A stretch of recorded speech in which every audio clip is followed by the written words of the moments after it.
सभी लोगों को मेरा स्नेह भरा नमस्कार। एक बार फिर मसीह सेवाश्रम इंटर कॉलेज के यूट्यूब चैनल पर आप सभी लोगों का स्वागत एवं अभिनंदन है और ढेर सारा प्यार आप सभी बच्चों को। प्यारे बच्चों, हम लोग इस समय ममता नामक पाठ का जो अभ्यास प्रश्न है इसका अध्ययन कर रहे हैं। इसके पहले हम लोग क, ख और ग इस 3 गद्यांश का अध्ययन कर चुके हैं। आज हम लोग घ का अध्ययन करेंगे।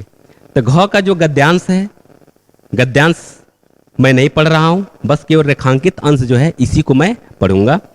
इसमें भी पहला प्रश्न आप देख रहे हैं वही है कि उपयुक्त गद्यांश का संदर्भ लिखिए। तो संदर्भ लिखने का तरीका मैं आपको बता चुका हूं, आप इसको लिख लेंगे। इसके बाद जो दूसरा प्रश्न है, गद्यांश के रेखांकित अंश की व्याख्या कीजिए।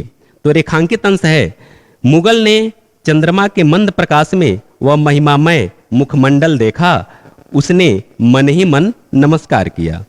इसका व्याख्या कैसे लिखेंगे कि जब ममता उस घायल मुगल अर्थात घायल हुमायूं को पहले तो आश्रय देने से मना कर देती है, लेकिन फिर उसे लगता है कि नहीं, ये मेरे ब्राह्मण धर्म के विरुद्ध है, यह आतिथ्य धर्म के विरुद्ध है। फिर उसे बुला करके कहती है, आओ, तुम जो कोई भी हो, मैं तुम्हें नहीं जानती, लेकिन तुम इस समय घायल हो और तुम्हें आश्रय की आवश्यकता है, तो आओ तुम मेरे इस कुटिया में रात्रि निवास करो। तो जैसे ही उस घायल मुगल को ममता आश्रय देती है, तो मुगल चंद्रमा के मंद प्रकाश में, माने चांदनी खिली हुई थी और खिली हुई चांदनी के मंद प्रकाश में जो ममता का महिमामय मुखमंडल था, जो महिमा से युक्त उसका मुखमंडल था ममता का, उसको देखा और मन ही मन उसके मुखमंडल को देख करके उसे माता के रूप में मान करके उसको नमस्कार किया।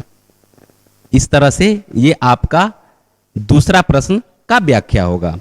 जो तीसरा प्रश्न है कि ममता ने मुगल को क्यों आश्रय दिया, तो ममता ने मुगल को आश्रय पहले तो नहीं देना चाहती थी। पहले मैं व्याख्या समझा रहा हूं, उसके प्रश्न पर मैं चर्चा करूंगा, क्योंकि वो सब उसके पिता के हत्यारे थे।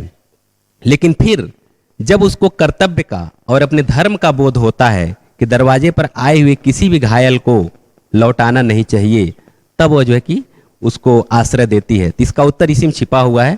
तो इसका उत्तर अगर एक लाइन में लिखेंगे तो कैसे लिखेंगे कि जब ममता को उसके धर्म और कर्तव्य का बोध होता है कि आए हुए दरवाजे पर आए हुए घायल व्यक्ति को आश्रय देना ही हमारा धर्म है, इसलिए वह मुगल को अपने कुटिया में आश्रय देती है।